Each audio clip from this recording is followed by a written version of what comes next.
Dah, silakan mulai. Baik, saya mulai. Bismillah. Assalamualaikum warahmatullahi wabarakatuh. Waalaikumsalam warahmatullahi wabarakatuh. Selamat sore, salam sejahtera untuk kita semua. Salam Om Swastiastu, Namo Buddhaya, salam kebajikan. Yang terhormat Bapak Didik Suharijadi, SSMA, selaku dosen pengampu Bahasa Indonesia kelas 44, serta teman-temanku yang berbahagia. Pertama-tama, marilah kita panjatkan puji syukur atas kehadirat Allah Subhanahu wa Ta'ala karena telah memberikan rahmat dan hidayahnya sehingga kita dapat berkumpul dalam acara diskusi ini dengan sehat walafiat. Salawat serta salam semoga tetap terlimpah curahkan kepada junjungan kita Nabi besar Muhammad Sallallahu Alaihi Wasallam. Sebelum melangkah pada serangkaian acara pada sore hari ini, izinkan saya, Farah Aryatul Jannah, selaku moderator untuk membacakan susunan acara diskusi dengan tema Dampak COVID bagi Mahasiswa yang akan kita laksanakan pada sore hari ini. Berikut susunan acara. Acara yang pertama, pembukaan. Acara yang kedua, penyampaian materi oleh penyaji. Acara yang ketiga, sesi diskusi. Acara yang keempat, penutup. Baiklah, kita memasuki acara yang pertama, yaitu pembukaan. Marilah kita buka acara diskusi pada sore hari ini dengan bacaan basmalah bersama-sama. Bismillahirrahmanirrahim. Untuk acara yang kedua, yaitu pemaparan materi. Sebelum pemaparan materi dimulai, izinkan saya membaca CV dari pemateri kita pada sore hari ini. Nama, Devika Rosita Fitriani, Program Studi Sastra Indonesia, Tahun Angkatan 2020. Alamat tinggal, Kecamatan Kaliwates, Kabupaten Jember, Jalan Imam Bonjol, Gang 7, nomor 291. Asal SMA atau SMK, SMK Negeri 4 Jember. Selanjutnya adalah penyampaian dan penyajian materi. Dipersilahkan untuk Devika menyampaikan materi. Baik, Assalamualaikum warahmatullahi wabarakatuh. Waalaikumsalam warahmatullahi wabarakatuh. Di sini saya akan menjelaskan dampak pandemi COVID-19 terhadap kuliah online bagi mahasiswa.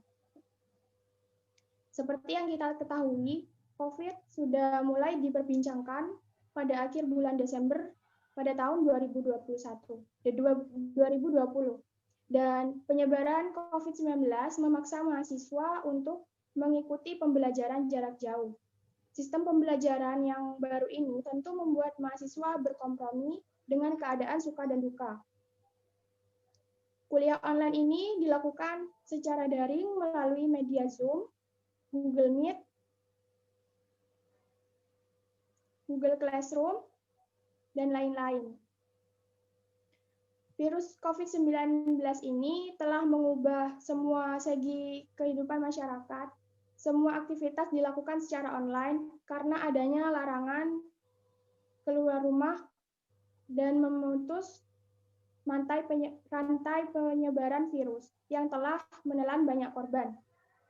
Konsep pendidikan juga berubah. Tadinya proses belajar mengajar dilakukan secara tatap muka, sekarang menggunakan berbagai aplikasi. Hal ini ternyata sangat membosankan dirasakan oleh sebagian besar mahasiswa Universitas Jember maupun mahasiswa lain. Kuliah online kini menjadi salah satu alternatif bagi yang memiliki kesibukan kerja yang cukup padat, namun masih ingin menuntut ke ilmu ilmu yang jenjangnya lebih tinggi. Hal ini semakin berkembangnya teknologi modern seperti internet.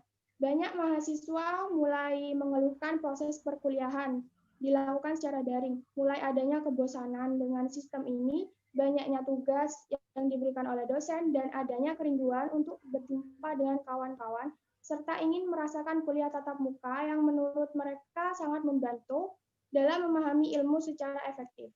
Apalagi tentunya untuk mahasiswa baru yang biasanya perkenalan kampus dilakukan secara tatap muka, ini dilakukan secara daring melalui media Zoom, Google Meet, dan lain-lain.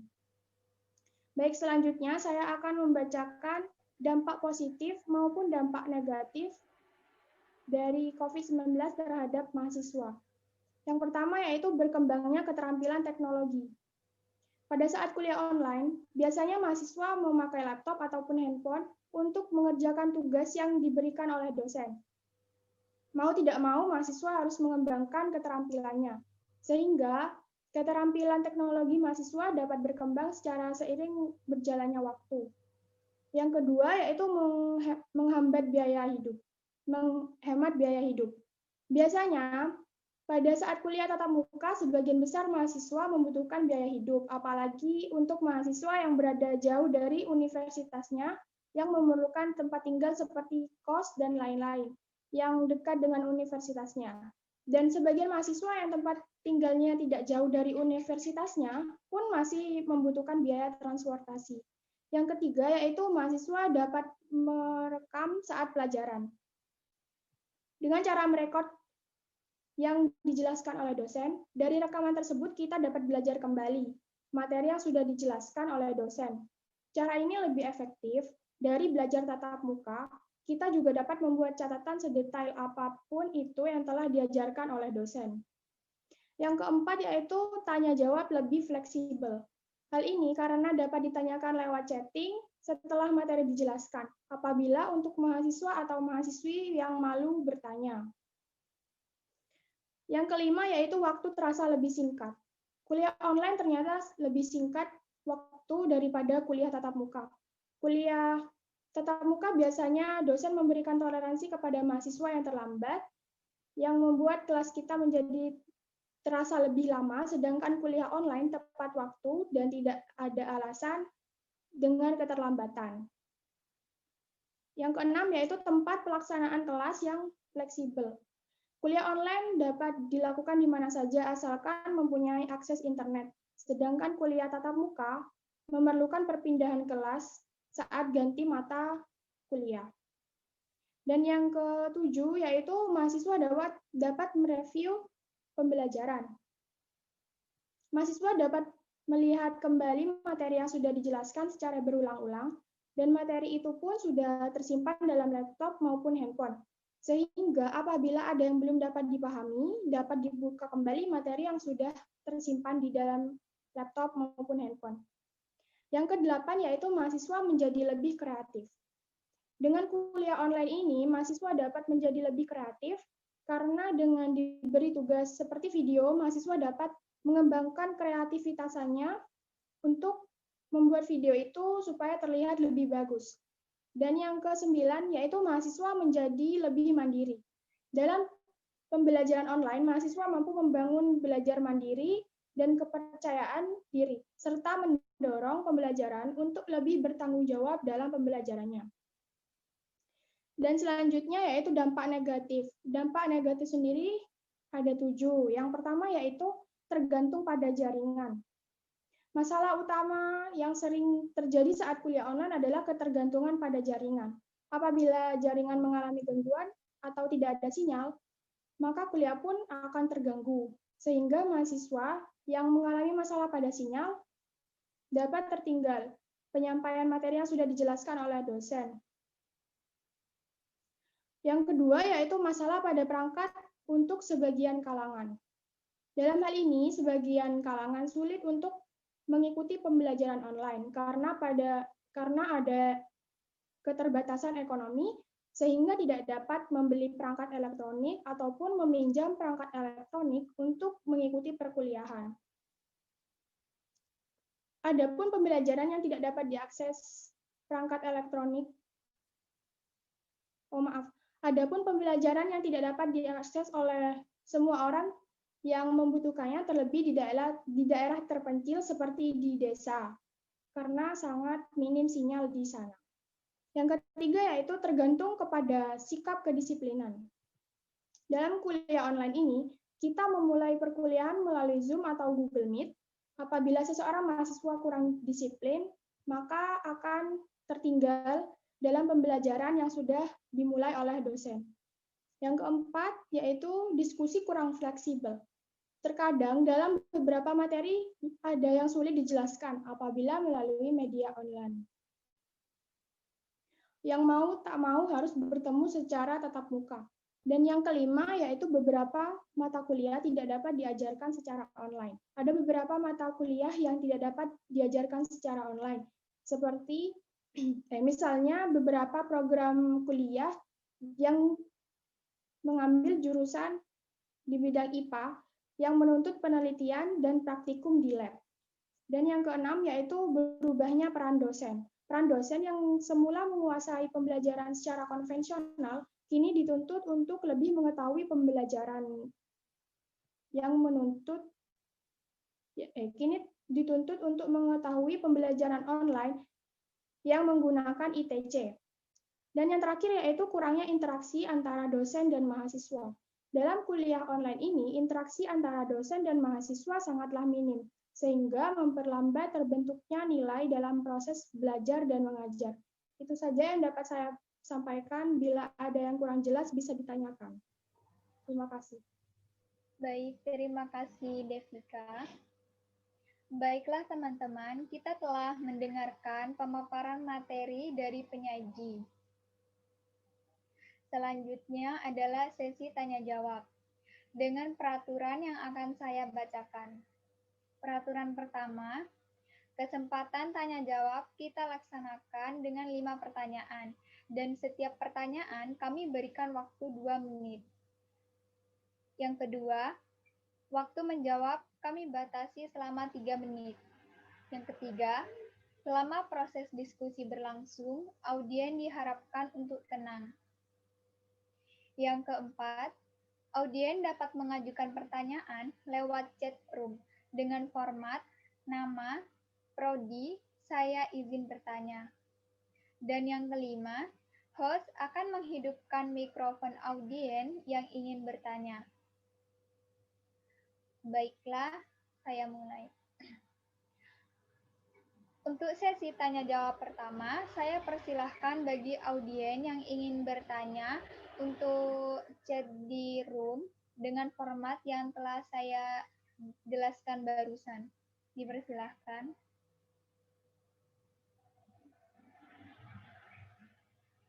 Baik.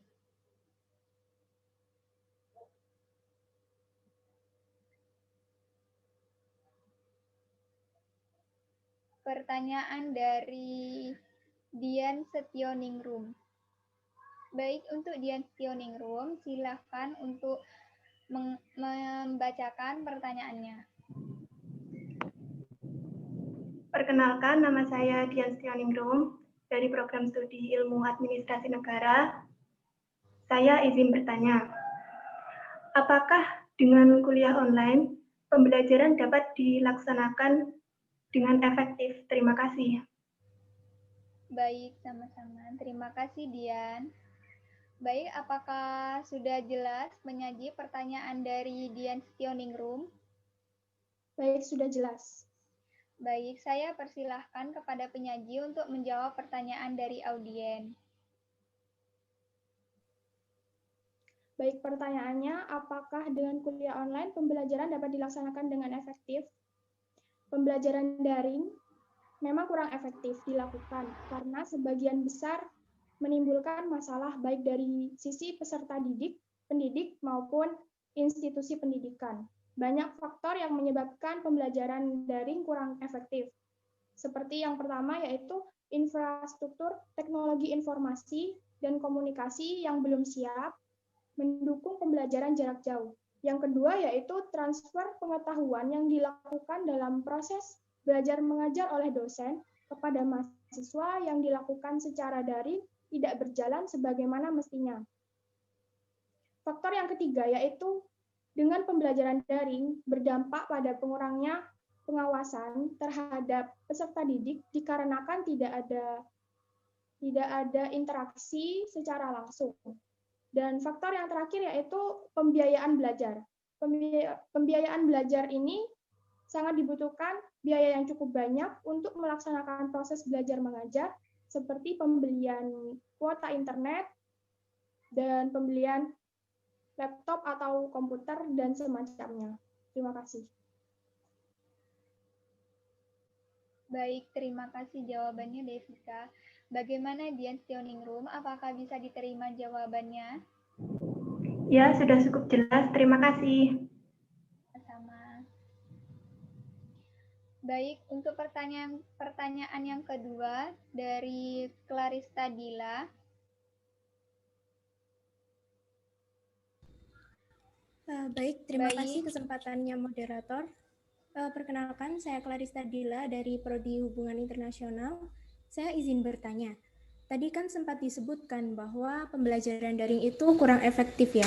Nah, lalu bagaimana cara mengoptimalkan kuliah daring itu sendiri untuk memastikan pemahaman mahasiswa terhadap suatu materi? Terima kasih. Baik, terima kasih pertanyaannya. Apakah sudah jelas pertanyaan dari audiens? Sudah jelas, terima kasih. Baik, saya persilahkan kepada penyaji untuk menjawab pertanyaan dari Clarista.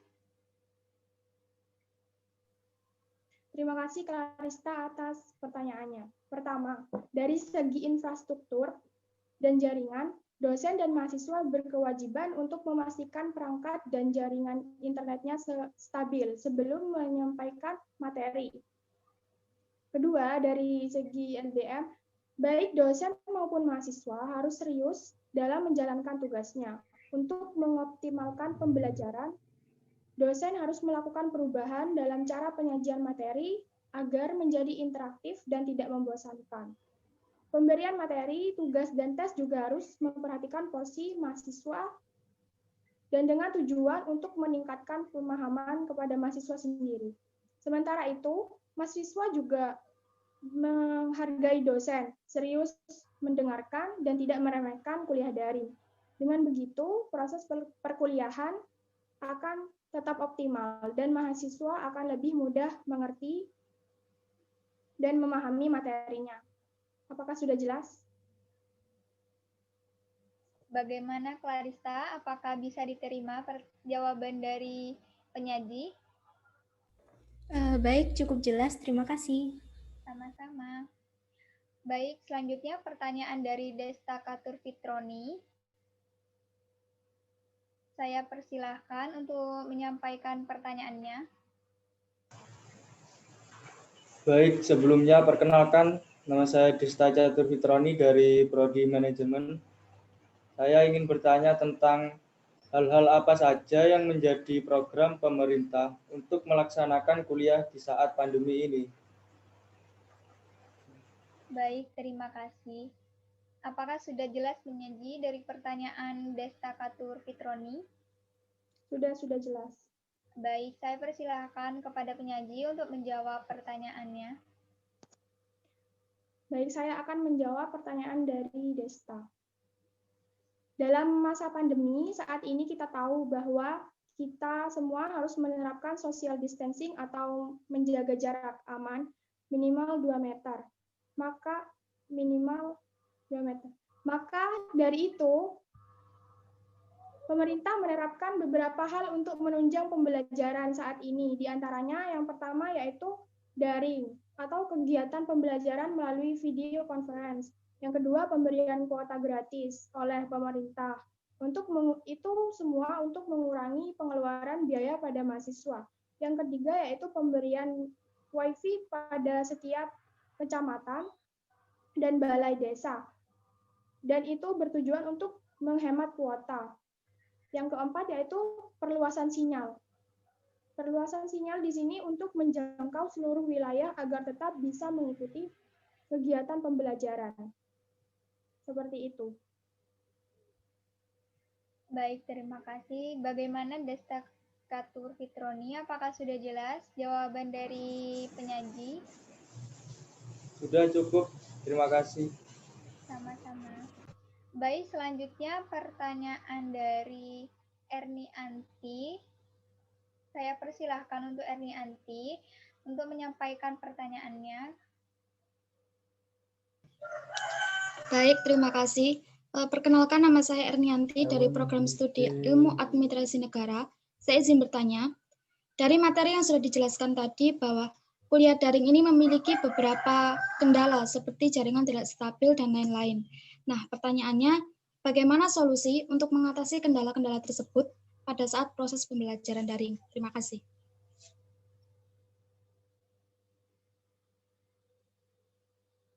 Baik, bagaimana? Apakah sudah jelas pertanyaan dari Erni?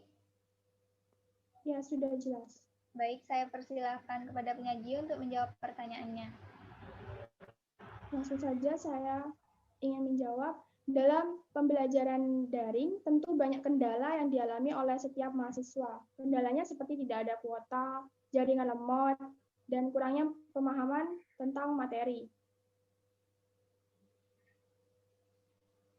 Kendala-kendala tersebut bisa diatasi dengan cara tidak boros dalam pemakaian kuota, mencari tempat yang jaringannya lebih bagus, mengecek kondisi smartphone, harus bisa membagi waktu antara belajar dan kegiatan lainnya, mencari referensi materi yang dijelaskan oleh dosen, selalu menyemangati diri sendiri, utamakan belajar, selalu optimis dan selalu berdoa kepada Allah, dan jika ada tugas segera dikerjakan dan jangan ditunda-tunda.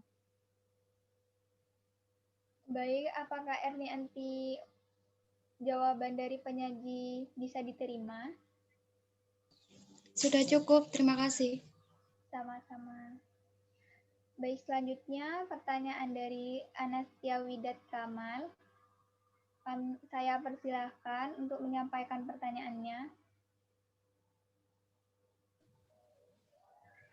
Baik, terima kasih atas kesempatannya. Perkenalkan, saya Anastia Widat Kamal dari Prodi Pendidikan Matematika ingin bertanya kepada pemateri mengenai bagaimana pendapat pemateri mengenai kurikulum yang berlaku pada saat ini. Karena kan tentunya pada saat pandemi seperti ini dengan kondisi belajar di rumah, kurikulum tersebut itu tidak berjalan dengan optimal.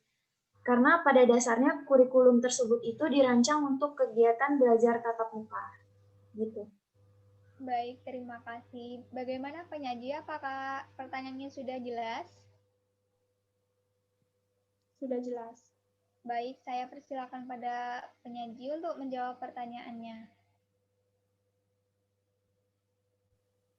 Menurut saya sendiri, tentu keadaan saat dan sebelum belajar daring tidaklah sama. Dengan begitu, kurikulum yang dilakukan tentunya tidak mencapai tujuan yang sama pula. Maka menurut saya diperlukan adanya penambahan kurikulum darurat atau penyederhanaan kurikulum karena situasi pandemi saat ini yang dimana semuanya serba terbatas. Jadi seperti itu jawabannya.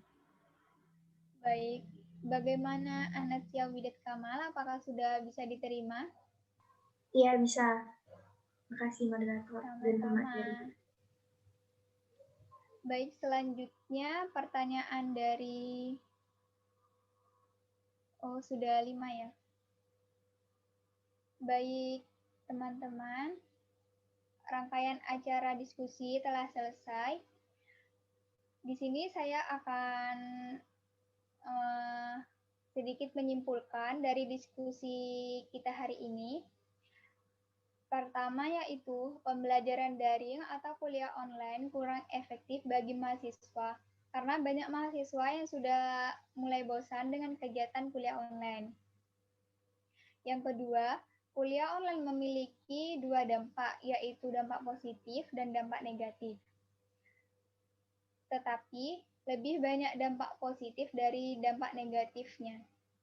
Yang ketiga yaitu antara dosen dan mahasiswa harus saling bekerja sama agar pembelajaran daring atau kuliah online bisa efektif serta kendala-kendala yang biasanya terjadi bisa teratasi dengan sebaik mungkin.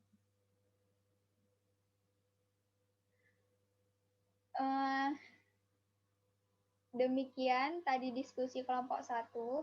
Sebelum acara ini saya tutup, mari kita mengucapkan Alhamdulillahirabbil alamin.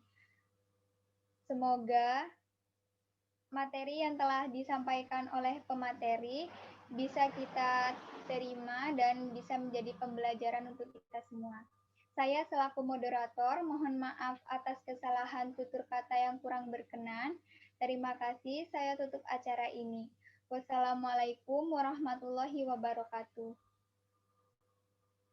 Waalaikumsalam warahmatullahi wabarakatuh.